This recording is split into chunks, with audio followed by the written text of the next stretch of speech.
Good morning students, how are you all? I hope you all are fine and safe at home. Myself Shweta Mudgal, a representative of Shiv Jyoti Educational Group Kota. Students, today we are going to revise the Civics chapter 3 which we have already read. Let's see. So students, we are going to revise Civics chapter 3, that is why do we need parliament. Points to remember: number 1, why should people decide? Number 2, people and their representatives, the role of parliament, functions of parliament, and who are people in parliament. Okay students, now let's discuss all the points one by one. First of all, we should understand the meaning of the chapter, that is why do we need parliament, because parliament is a law making body. ठीक है, we can say parliament is a law making body. Why should people decide? Students, if we talk about before independence, यहाँ पर हम लोगों को बिल्कुल भी liberty नहीं थी कि हम लोग लेजिस्लेचर में अपना पॉइंट ऑफ व्यू रख सकें. इन 1909 and after the formation of Indian national Congress which was formed in 1885, 1909 में एक एक्ट आया, गवर्नमेंट ऑफ इंडिया एक्ट, जिसमें परमिशन दी गई just that Indians could participate in legislature. Our freedom fighters, our nationalists fought a lot for it to get a representation in our legislature. After that we got success and हर किसी को यहाँ पर election में participate करने का right मिल गया. ठीक है, कब? इंडिपेंडेंस के टाइम पे, जब हम लोग ने फाइट किया, हमारे ब्रिटिश फाइटर्स ने इस चीज़ों की ये बात रखी ब्रिटिश गवर्नमेंट के सामने कि हमारे को लेजिस्लेचर में पार्टिसिपेट करने का इक्वल राइट होना चाहिए. तब हमको क्या मिला? UAF, that is called universal adult franchise. Under that every citizen who is above the 18 years of age have a right to vote or to elect their representatives through election. And in 2004 EVM, electronic machine, was introduced. Before that elections कैसे होते थे? Ballets paper पे. ठीक है, now it is clear. Now people and their representatives. We people are the representatives because we have a right to elect our representative through election. Means we are playing a indirect role in making a government. हम अपने choose कर रहे हैं representatives को जो हमारे behalf में work कर रहे हैं, हमारे लिए काम कर रहे हैं, तो उनको people and their representative, we people also plays an important role in making the government. It is indirect role. Okay, now the role of parliament. If we talk about parliament, student, parliament consists of two houses, that is Lok Sabha and Rajya Sabha.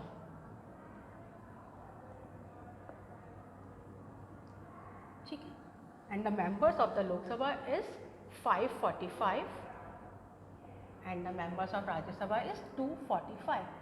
It is elected for 5 years and it is elected for 6 years. 6 years. Okay students. Lok Sabha is presided by Speaker. These are the points which is very much important for you to remember. That's why I am telling it to you. 6, and it is presided by, if we talk about Rajya Sabha, it is presided by Vice President of India. ठीक है, Vice President. Now, so we can say that the role of Parliament is very much important. I have told you about the 3 organs of Parliament, that is legislature, executive and judiciary. Now we will discuss about the functions of Parliament. What are the works done by the Parliament? Parliament plays a very crucial role in electing a government. One of the important function of the Lok Sabha is to elect executive. बेटा क्या होता है, suppose अगर हम बात करें, जैसे कि मैंने आपको लोकसभा में बात करी कि 545 सीट्स होती हैं, तो हमारी पूरी इंडिया को अगर हम डिवाइड करें तो 545 कॉन्स्टिट्यूंसीज़ में अगर डिवाइड कर दिया हमने इसको, तो हर कॉन्स्टिट्यूंसी से हर पार्टी अपना अपना एक मेंबर खड़ा करेगी. जो विनर होगा वो MP बन जाएगा. तो MPs is equal to parliament. ठीक है, MPs क्या बन गए बेटा? पार्लियामेंट बन गए. ठीक है, सारे MPs मिलके वो वहाँ पर जाके पार्लियामेंट फॉर्म करेंगे. अब इसके बाद इनका काम शुरू होता है. इनका काम अगर हम माने कि लोकसभा में 545 सीट्स होती हैं, ठीक है, 545 सीट्स में इनको मेजॉरिटी कितनी चाहिए होती है बेटा? 272 सीट्स, जिसकी मिल गई वो क्या बन गई? रूलिंग पार्टी, रूलिंग पार्टी बन गई, ठीक है। और रूलिंग पार्टी का हेड कौन होगा? Prime minister. रूलिंग पार्टी का हेड होगा प्राइम मिनिस्टर। अब प्राइम मिनिस्टर क्या करेगा बेटा? अपनी कैबिनेट बनाएगा। प्राइम मिनिस्टर अपनी कैबिनेट बनाएगा और उस कैबिनेट में जैसे कि health minister, education minister, agriculture minister, finance minister, इन सब मिनिस्टर्स को वो क्या करेगा? सेलेक्ट करेगा, ठीक है। तो ये हो गई हमारी फॉर्मेशन ऑफ पार्लियामेंट। अब जो इनके अलग अलग वर्क्स हैं वो मैं आप लोगों को बताती हूँ। That is given on your book page number 36। To select the national government, it is one of the important function of parliament. That is मैंने आपको पूरा बता दिया। Prime minister of India is the leader of the ruling party of Lok Sabha. अब बेटा इसमें second जो house होता है Rajya Sabha, it also plays an important role.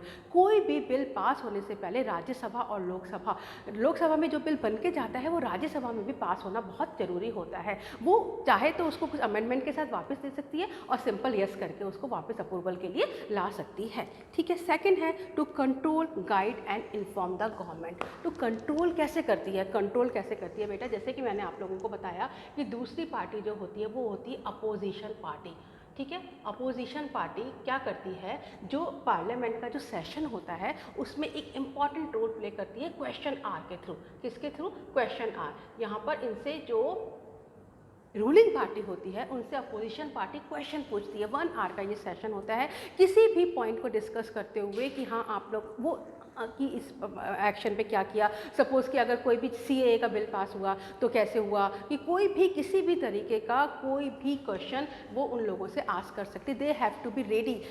So we can say that opposition party also plays an important role, crucial role. It keeps watch on the function of a ruling party. पूरा watch रखती है, उनको डर होता है because they are answerable. वो उनको answerable होते हैं जो भी वो क्वेश्चन पूछते हैं। तो एक वॉच रखती है, एक डर रखती है। तो question hour also plays an important role, ठीक है। Now the next we are going to discuss who are people in parliament. आप लोगों के माइंड में आएगा कि कौन होते हैं ये सब मिलके पार्लियामेंट बनाते हैं। बेटा पार्लियामेंट में हर एक ग्रुप को रिप्रेजेंट करने के लिए, चाहे वो एससी ग्रुप है, चाहे वो एसटी ग्रुप है, चाहे वो ट्राइबल ग्रुप है, चाहे वो वुमेन है, ठीक है, चाहे वो स्पोर्ट्स पर्सन है, किसी भी ग्रुप को, हर ग्रुप का एक एक रिप्रेजेंटेटिव वहाँ पर होता है उस अपने पर्टिकुलर ग्रुप को रिप्रेजेंट करने के लिए। तो हम लोग ये नहीं कह सकते कि किसी एक ग्रुप की वहाँ पर मेजॉरिटी होती है। हिस्टोरिकली जो मार्जिनलाइज्ड ग्रुप हैं उनको भी इक्वल रिप्रेजेंटेशन, इक्वल पार्टिसिपेशन का मौका दिया जाता है। तो ये सब लोग मिलकर ही पार्लियामेंट बनाते हैं। So why do we need parliament? We have covered, we have revised all the important topics through that. Now we are going to discuss the question and answers and internal question of this chapter. Okay students? Okay student, now we are going to discuss internal and copy work of this chapter. Internal questions and copy work of this chapter. Listen to me carefully. Okay students? So question number 1, define universal adult franchise. As I have told you that universal adult franchise means that all adult citizens of the country have the right to vote. Adult here means who is above the 18 years of age, means all the citizens who are above 18 years of age have a right to elect their representative through election. That is universal adult franchise. Now question number 2, when were EVMs used for the first time throughout the country? EVMs were used for the first time throughout the country for the first time in 2004 general election. Before that ballot papers were used for election. ये electronic voting machine आई जिसमें सिर्फ हम finger रखते हैं और हमारा vote हो जाता है, ठीक है। What is the most important function of Lok Sabha? बच्चों मैंने आप लोगों को बताया था 2 हाउसेस होते हैं पार्लियामेंट के, एक लोकसभा और एक राज्यसभा। तो हम लोकसभा की बात कर रहे हैं। तो लोकसभा का जो मोस्ट इम्पॉर्टेंट फंक्शन होता है that is to select the executive. अपने एग्जीक्यूटिव को प्राइम मिनिस्टर सेलेक्ट करता है, उनको सेलेक्ट करता है, उनको अलग अलग पोस्ट में, जैसे health minister, education minister, finance minister, agriculture minister, like that. Now students, copy questions. We are going to discuss very short answer type questions first. Question 1 is, What is the strength of Rajya Sabha and Lok Sabha? These are the two houses of parliament. As I have told you that the strength of Rajya Sabha is 245 members and the strength of Lok Sabha is 545 members. इसमें से कुछ members nominated भी होते हैं president के. Now question number 2, what is an EVM? It is a full form of EVM, that is electronic voting machine. Okay. Now question 3, that is very important and interesting question. I am going to explain you in a detail. Define coalition. What is coalition? बेटा मैंने जैसे आप लोगों को बताया था कि constituencies में डिवाइड होता है. सपोज 545 कॉन्स्टिट्यूंसीज में डिवाइड हुआ कोई भी इंडिया का अगर हम एग्जांपल लेते हैं, हमको 545 सीट्स चाहिए. ठीक है, तो मेजोरिटी के लिए मोर देन 50% चाहिए. 272 सीट्स मिल गई चाहिए. सपोज उनको 272 सीट्स नहीं मिली, 250 सीट्स मिली, तो अब वो क्या करेंगे? क्या वो मेजोरिटी गवर्नमेंट फॉर्म नहीं होगी? बेटा वो क्या करेंगे? दूसरे ग्रुप की हेल्प लेके और अपना मेजोरिटी बनाएंगे और कोएलिशन गवर्नमेंट फॉर्म होगी. दूसरे ग्रुप से कुछ वोट्स लेके, कुछ मेंबर्स एमपीज लेकर वो कोएलिशन गवर्नमेंट फॉर्म करेंगे. आप देखिए मैं आपको समझाती हूँ. Coalition refers to the alliance form by political parties. Political parties अपना ग्रुप फॉर्म करती हैं आफ्टर इलेक्शन. कब? जब when no party has able to get adequate seats for to form a clear majority. मतलब क्लियर कट मेजोरिटी उनको नहीं मिलती, जो कि 272 है, उससे कम मिलती है, तो उनको कोएलिशन गवर्नमेंट फॉर्म करनी पड़ती है. ये बहुत इंपॉर्टेंट है बेटा आप लोगों के लिए. अब मेंबर्स ऑफ राज्यसभा, मैंने आपको बताया था सेकंड हाउस जो हम बोलते हैं, मेंबर्स ऑफ राज्यसभा कैसे इलेक्टेड होते हैं? These are question number 4, how are the members of the Rajya Sabha elected? Answer, the members of the Rajya Sabha are elected by the elected members of the legislative assemblies of various state. जो state की जो legislative member assemblies होती हैं, उनके जो elected members होते हैं, वो लोग इनको इलेक्ट करते हैं. ठीक है. Now question number 5, short answer type question. What are the major duties of the parliament? एक पार्लियामेंट की मेजर ड्यूटीज़ क्या क्या होती हैं, वो अभी मैंने आपको डिस्कस किया. जस्ट मैं आपको पॉइंट्स में बता देती हूँ. सबसे पहले to select the national government. National government में वही एग्जीक्यूटिव, जो रूलिंग पार्टी का लीडर होता है प्राइम मिनिस्टर, वो अपने एग्जीक्यूटिव को सेलेक्ट करता है. अब वो control, guide and information the government कैसे करते हैं? कंट्रोल गाइड क्वेश्चन आर के through. And the law making, law बना के, जैसे मैंने आपको बताया था parliament makes law for the country. ये पूरा एक chapter law making next chapter 4 है, जिसमें पूरी डिटेल में आपको बताया गया है. Now question number 6, what is question hour in parliament? Question hour क्या होता है? बहुत इंपॉर्टेंट है बेटा क्वेश्चन आर. जो फर्स्ट आर होता है, जो पार्लियामेंट सेशन का जो पहला घंटा होता है, उसको क्वेश्चन आर बोलते हैं. During question hour, questions are posed by members to specific government ministers. जो अपोजिशन पार्टी के लोग होते हैं, वो रूलिंग पार्टी से क्वेश्चंस पूछते हैं किसी भी मैटर की रिगार्डिंग में, जो उनको लगता है कि उस समय करंट अफेयर चल रहा है या इम्पॉर्टेंट है. ठीक है, तो वो उसको उठाते हैं और वो उससे पूछते हैं. और जो मिनिस्टर जिसके हेड में वो क्वेश्चन होता है, उसको उसका आंसर देना पड़ता है. और वो नहीं दे पाता तो बोलता है कि मैं एक फिक्स डेट को आपको इसका आंसर पूरे डिटेल के साथ दूंगा कि मैंने इसके लिए क्या क्या किया. Okay. The question asked during question hour highlights the shortcomings of the government and also bring to light the opinion of the citizens through their representatives, namely the MPs. जो question hours में question पूछे जाते हैं, वो उन लोगों की उनकी कमियों को, या आप लोगों ने यहाँ पर ऐसा क्यों नहीं किया, क्वेश्चन मतलब उनके ऊपर एक चेक रखते हैं, एक वॉच रखते हैं कि हाँ, उनको भी एक डर रहता है कि कोई हमसे क्वेश्चन पूछने वाला है. पर जब कोई हमसे कोई क्वेश्चन पूछने वाला होता है, जब हम किसी को आंसरेबल होते हैं, तो हम अपना काम ऑनेस्टी से करते हैं. ठीक है, और ये काम कौन करते हैं? एमपीज करते हैं. ठीक है. Now long question, how can all citizens participate in the decision making process of the government? This is very important. कैसे सब लोग पार्टिसिपेट कर सकते हैं? कैसे करते हैं बेटा? In a democracy general elections are held and all adults have a right to vote. Through elections all the adult citizens of the country have a right to elect their representative or play an indirect role in making government. The citizens elect a few people to represent them in parliament. The parliament is made up of all these representatives, जो MPs बन जाते हैं. These representatives are known as member of parliament, MPs. उनको short में बोलते हैं. हम लोग उनको elect करके भेजते हैं. One group from among these elected representatives forms the government. It is through these representatives that the citizens take part in the decision making of government. इसी तरीके से हम डिसीजन मेकिंग में पार्ट लेते हैं कि किस तरीके से हम गवर्नमेंट जो भी डिसीजन ले रही है उसमें हम इनडायरेक्ट रोल प्ले कर रहे हैं. So student, that's all with this chapter. Now we are going to revise history chapter 3. Okay. So students, let's revise history chapter 3, that is ruling the countryside. Okay, points to remember of this chapter. Number 1, the company becomes the diwan. 2, the need to improve agriculture. Number 3, crops for Europe. Why the demand for Indian indigo? How was indigo cultivated? And the blue rebellion and after. We are going to discuss all the points one by one. First we are going to start with the company becomes the diwan. So students, what happened, जैसे कि chapter के नाम से है ruling the country side, अब वो लोग क्या करने लगे थे, ट्रेडर्स बन गए थे। वो यहाँ पर अपना प्रॉफिट अर्न करने की कोशिश कर रहे थे कि किस तरीके से हम कंट्री साइड पे भी रूल कर लें। अब अपने आप को वो कंट्री साइड तक लेकर आ गए थे। कौन? Britishers. The main motto was to earn और maximize their profit as much as they can. Now the company becomes the diwan on 12th August 1765, ठीक है, it is also given on your book 12th August 1765, the Mughal emperor appointed the East India Company as the Diwan of Bengal. Diwan means now they had a right to collect the revenue. उनके पास सारे revenue collecting के rights आ गए।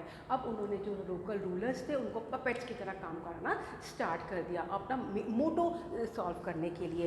Second point अब माने तो अब इनके लिए क्या हुआ, इनके पास ये revenue generation का resource बन गया कि अब ये बहुत ज़्यादा रेवेन्यू जनरेट कर सकते थे। अगर हम बेटा बात करें before 1865, yes it is before 1865 the company had to, if they want to purchase goods from India, they had to import gold from Britain.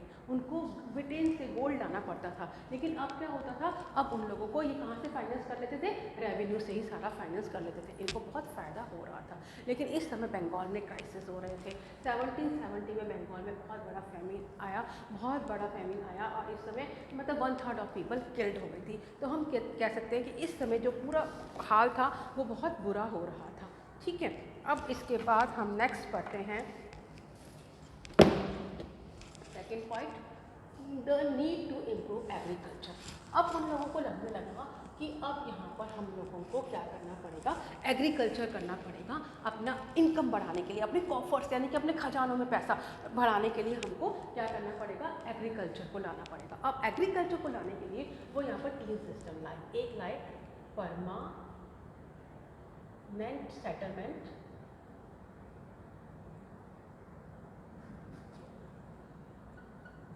Second जो था वो था Mahalwari settlement, Mahalwari, and the third is Mahalwari settlement या Mahalwari system भी इसको बोल सकते थे, है ना। और सेकंड इसी के बाद वो लोग इसके न्यू रिवाइज आया था महलवारी का, वो था रॉयतवारी या मुन्नो सिस्टम जिसको बोलते थे। ठीक है बेटा, मुन्नो सिस्टम। अब मैं आपको तीनों थोड़ा एक्सप्लेन कर देती हूँ। हालांकि मैं आपको जब चैप्टर पढ़ा रही थी पूरा एक्सप्लेन किया था। परमानेंट सेटलमेंट में क्या होता था बेटा, उन्होंने जो राजा और ताल्लुकदार थे उनको जमींदार बनाया था और उनको ये बोला था that you have to collect revenue from the peasant for us. ठीक है, तुमको कलेक्ट करना पड़ेगा, लेकिन जो अमाउंट था वो क्या था, परमानेंट था। अब उनको लगा कि permanent regular flow of income हमारा बनता रहेगा, बहुत मज़े आते रहेंगे, यहाँ पर हमारे खजाने भरते रहेंगे। ठीक है, लेकिन ये जो प्रॉब्लम था, ये जो सेटलमेंट था, इसकी अपनी प्रॉब्लम्स थी। इसकी प्रॉब्लम्स क्या थी, इसकी प्रॉब्लम्स ये थी कि इट वॉज वेरी अप्रेसिव। जो हमारे कल्टिवेटर्स थे उनको अपनी ज़मीन तक बेचनी पड़ गई थी, जो उनकी पुरानी ज़मीन थी वो बेचनी पड़ी थी। दूसरा ये था जो रेवेन्यू का जो अमाउंट था वो बहुत हाई था, रेवेन्यू अमाउंट बहुत हाई था। तीसरा ये था जो ब्रिटिशर्स और ज़मींदार थे उनके बीच में बहुत अच्छी ट्विनिंग नहीं थी। ठीक है, तो ये सिस्टम चला लें। तो इसके बाद कौन सा सिस्टम आया बेटा, महलवारी सिस्टम आया। और महलवारी सिस्टम में जो गलतियाँ उन्होंने परमानेंट सेटलमेंट में की थी वो अब महलवारी सिस्टम में नहीं करना चाहते थे। मेरा इसके बीच में जो कंपैरिजन है, जो वो बहुत अच्छे डिटेल में आपके क्वेश्चन आंसर्स में एक्सप्लेन किया हुआ है, वो मैं जस्ट मैं आपको अभी बताऊँगी। महलवारी जो वर्ड आया था बेटा वो महल से आया था। महल मतलब ग्रुप ऑफ विलेजेस। अब वो क्या करते थे बेटा, इस समय उन लोगों ने विलेज हेडमैन को अपॉइंट कर दिया था। उसको अपॉइंट किया कि अब तुम हमारे लिए रेवेन्यू कलेक्ट करोगे और विलेज असेस करोगे कि इस वाली लैंड से, इस वाले विलेज से हमको कितना रेवेन्यू मिल सकता है। पूरा असेसमेंट होता था कि कितनी बड़ी लैंड है, कितना मिलना है। तो इस तरीके से उन्होंने यहाँ पर महलवारी सिस्टम, और ये बेटा कहाँ पर आया था, जो महलवारी सिस्टम था वो ये आया था नॉर्थ वेस्ट में, है ना, नॉर्थ वेस्ट में आया था, बंगाल में और उत्तर प्रदेश में। ठीक है, इसको इंट्रोड्यूस किया गया था महलवारी सिस्टम को। लेकिन ये भी अब इसके ये तो हुआ नॉर्थ वेस्ट में। अब इसी का जो साउथ में आया वो था रॉयल वाली सिस्टम, इसको थॉमस मिनरो लाए थे, और महल वाली सिस्टम को हॉल्ट मैकेंजी लाए थे 1822 में, और इसको लाए थे थॉमस मिनरो, जिसको बाद में अलेक्जेंडर रेड ने भी ज्वाइन कर लिया था। तो ठीक है, तो ये वाले सिस्टम। अब इन लोगों ने इसमें ये क्या किया, इसमें जो इन्होंने रेवेन्यू अमाउंट था ना वो फिक्स नहीं रख के उसको पीरियडिकली रिवाइज करते जाते थे, जैसे उन क्रॉप फ्लरिश करती थी वो उसको बढ़ा देते थे। तो जो गलती उन्होंने वहाँ पर की थी वो यहाँ पर नहीं करी। तो हमने यहाँ पर पढ़ा the need to improve agriculture. अब हम थर्ड पढ़ेंगे क्रॉप्स फॉर यूरोप। अब क्या हुआ, इन लोगों को लगा कि अब हमको वो वाली क्रॉप्स जिनकी डिमांड यूरोप में है यहाँ पर इंडिया में उगाना चाहिए, जैसे टी आसाम में, वीट पंजाब में, शुगर केन उत्तर प्रदेश में, और जो बहुत इंपॉर्टेंट क्रॉप उस समय आई वो थी इंडियन इंडिगो। इंडियन इंडिगो और ओपियम की डिमांड बहुत ज़्यादा थी। बेटा क्या होता था, ये एक तरह का डाई करने के लिए जो काम आता था कपड़ा, इनका इंडिगो जो था वो ब्लू कलर देता था, ब्लू कलर का कपड़ा डाई करने के काम आता था, जो कि वहाँ पर बहुत ज़्यादा डिमांड में था। ठीक है, अगर हम माने कि इंडियन इंडिगो की ही डिमांड क्यों ज़्यादा थी, क्योंकि जो इंडियन इंडिगो था वो ट्रॉपिक्स में ही उगता था। ट्रॉपिक और इंडिया ट्रॉपिकल जोन में आता है, हमको पता है, तो ट्रॉपिक्स में उगता था इंडिया इंडिगो। और इसका जो सब्स्टिट्यूट था वोड, वो कहाँ पर उगता था, वोड उगता था यूरोप में।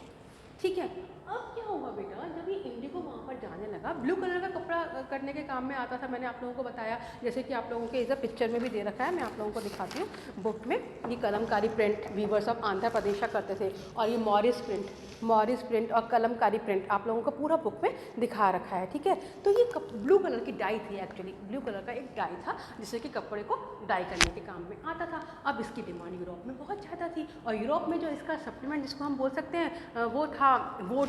लेकिन वोड का जो कलर आता था ना बेटा, वो आता था डल और पेल। तो अब लेकिन इंडिगो में जब वो वहाँ पर इंडिगो बहुत जाने लगा, तो वहाँ के जो मैन्युफैक्चरर्स थे उन लोगों को लगा कि बहुत ज़्यादा इसमें हमको कंपटीशन मिल रहा है, तो उन्होंने गवर्नमेंट को बोला टू बैन इसको बैन कर दो कि ये यहाँ पर नहीं आएगा। लेकिन कुछ टाइम पे बाद वो बैन को रिलीज़ कर दिया गया था बच्चों।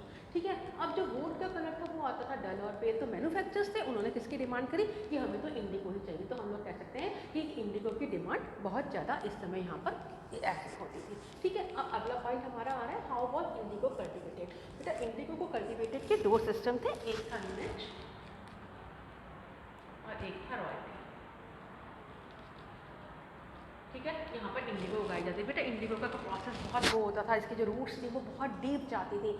अब ये जो सिस्टम था ये भी बहुत ज़्यादा वर्क नहीं करा। क्यों नहीं करा, क्योंकि इसकी भी अपनी प्रॉब्लम्स थी। इसकी प्रॉब्लम्स क्या थी बेटा, इसमें क्या प्लांटर्स बोलते थे उन लोगों को एक कॉन्ट्रैक्ट साइन करने के लिए बोलते थे, एक कॉन्ट्रैक्ट साइन करने के लिए बोलते थे जिसका नाम होता था सत्ता में वो उन लोगों को लोन देते थे कि हम आपको पैसे देंगे, लोन देंगे, और आपको लेकिन एक कंडीशन रखनी पड़ती थी कि 25% लैंड पे आपको इंडिगो ही उगाना है। अब 25% लैंड पे अगर वो इंडिगो उगाते थे बेटा तो उनको बहुत लॉस होता था। क्यों होता था उनको लॉस, क्योंकि जो इंडिगो था तो उसकी जो रूट्स थी ना वो बहुत डीप जाती थी, इंडिगो की रूट्स बहुत डीप जाती थी, जिसकी वजह से उनकी बाकी की ज़मीन उतनी फर्टाइल नहीं रह पाती थी, वो इनफर्टाइल हो जाती थी। तो इस तरीके से बहुत सारी प्रॉब्लम्स उनको फेस करनी पड़ी। बहुत ज़्यादा लोन था, बहुत ज़्यादा उनको ऑपरेसिव था उन लोगों के लिए, पूरा सिस्टम शुरू से लेकर। अब उन लोगों के लिए फाइट हो गई थी, अब उनसे बर्दाश्त नहीं हो रहा था, तो आई हमारी द ब्लू रेबेलियन। अब ब्लू रेबेलियन जैसे कि इसके नाम से ही हमको लग रहा है कि ब्लू रेबेलियन का मतलब हुआ ब्लू, रिबेल हो गए पीपल, विड्रॉ करने लगे कि अब हमको किसी भी तरीके से अपनी ज़मीन पर इंडिगो को क्रॉप नहीं करना है, हमको इससे बहुत लॉस हो रहा है, हमारी ज़मीन की फर्टिलिटी लॉस हो रही है, हमको लोन लेना पड़ रहा है, हम डेप्थ साइकिल में दबते जा रहे हैं। नेज और रॉयती जो दोनों कल्टीवेशन मोड्स थे वो बहुत टिपिकल थे। बेटा उन लोगों को जब उगाते थे ना इंडिगो, उनको आधा बिल्कुल पानी के अंदर रहना पड़ता था, बहुत घंटों तक उसको घोटना पड़ता था, बहुत डिफिकल्ट हो रहा था उनके लिए। तो वो उन्होंने अब रिपेल कर दिया कि अब हम लोग ये अपना इंडिगो को नहीं ग्रो करेंगे। तो बेटा इस समय क्या हुआ, एक इंडिगो कमीशन आया, इंडिगो कमीशन उन्होंने सेटअप किया, और इंडिगो कमीशन ने बोला उनके फेवर में ही दिया, जमींदार वगैरह सब उनके फेवर्स में हो गए थे। इन्होंने ब्रिटिशर्स के अगेंस्ट उनको मारना शुरू कर दिया था, जो भी उन लोगों से पैसे लेने आते थे उनको ये लोग मारते थे, बहुत तरीके से उन्होंने रिपेल किया एक तरीके से। जैसे बेटा अगर आप लोग आए तो आपके पेज नंबर उसमें दे रखा है इंडिगो कमीशन यहाँ पर बैठा, पेज नंबर 36 में आपको दे रखा है यहाँ पर कि worried by the rebellion the government brought in the military to protect the planters from assault and set up the Indigo Commission to inquire into the system of indigo production. अब ये Indigo commission जब appoint किया गया तो Indigo commission ने क्या बोला, planters guilty, और बोला गया but they could not force to grow indigo, अब उनको फोर्स नहीं किया जा सकता, तो बंगाल से इंडिगो जो था कल्टीवेशन बिल्कुल ही बंद हो गया। अब वो लोग कहाँ पर बिहार में शिफ्ट हो गए। इसी समय बेटा गांधी जी यहाँ पर आए 1917 में, marked at the beginning of Champaran movement. अब यहीं पर इंडिगो प्लांटर्स के लिए चंपारण मूवमेंट स्टार्ट हुआ। बेटा अब इसी चैप्टर को हम क्वेश्चन आंसर समझते हैं कि अब आपको मैं सारे इंटरनल क्वेश्चन और क्वेश्चन आंसर समझाती हूँ, ठीक है बच्चों। Okay students, let's discuss the internal question and copy work of this chapter. Listen to me carefully. Question number 1. When did Mahalwari system came into existence? बेटा मैंने आपको महलवारी सिस्टम बताया। महलवारी सिस्टम में महल means group of villages. It came into existence in 1822 and it was brought by Lord Holt Mackenzie. Okay बेटा। Now question 2, who created Kalamkari print? मैंने आपको बताया था ना कलमकारी प्रिंट और मॉरिस प्रिंट। जो कलमकारी प्रिंट था वो weavers of Andhra Pradesh create करते थे, ठीक है। एक टाइप का एक प्रिंट होता था जिसमें कि इंडिगो डाई, उसको ब्लू कलर देने के लिए इंडिगो डाई का यूज़ होता था। ओके बच्चा। Mention 2 main system of Indigo cultivation of India. Indigo का जो कल्टीवेशन था उसके लिए 2 सिस्टम इंडिया में आए थे, एक था निज और एक था रॉयती। दोनों ही बहुत ऑपरेसिव थे जिसको बाद में रॉयट्स और कल्टीवेटर्स ने अपोज किया था। Now the copy question, who introduce Ryotwari system? 2 system थे ना, रॉयतवारी और महलवारी। जो महलवारी सिस्टम था वो नॉर्थ वेस्ट पार्ट में आया था और जो रॉयतवारी सिस्टम था वो साउथ में आया था। इसमें क्या हुआ था कि ये फाइनल इनके बीच में कोई विलेज हेडमैन या फिर जमींदार वगैरह रेवेन्यू कलेक्ट करने के लिए कुछ नहीं थे, वही उनकी फादरली इमेज की तरह डायरेक्टली उनसे रेवेन्यू कलेक्ट करते थे रॉयतवारी सिस्टम में। इसको इंट्रोड्यूस किया था थॉमस मुनरो ने और बाद में इनको ज्वाइन किया था कैप्टन अलेक्जेंडर रेड ने। This system is also known as Munro system. Okay बच्चा। Question 2, when and who appointed the East India Company as the diwan of Bengal? सबसे पहले मैंने आपको बिगनिंग में यही बताया था, 12 अगस्त को अपॉइंट किया था। Diwani means right to collect the revenue, है ना। उनके पास राइट्स आ गए थे, रेवेन्यू कलेक्ट करने के राइट्स उनके पास आ गए थे, ट्रांसफर हो गए थे।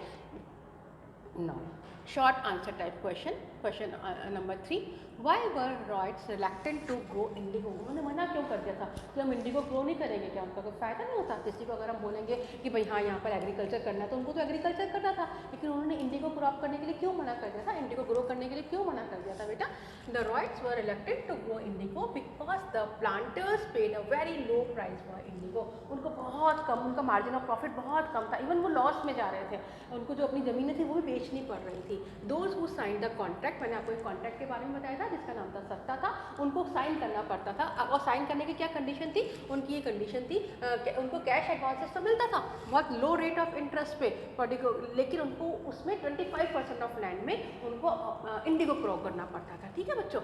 एट द शुरू से बताती हूँ आपको, the riots were reluctant to grow indigo because the planters paid a very low price for indigo, बहुत कम प्राइस दे रहे थे। दूसरा वो कॉन्ट्रैक्ट जिसका नाम सत्ता था, got cash advances from the planters at low rate of interest to produce Indigo.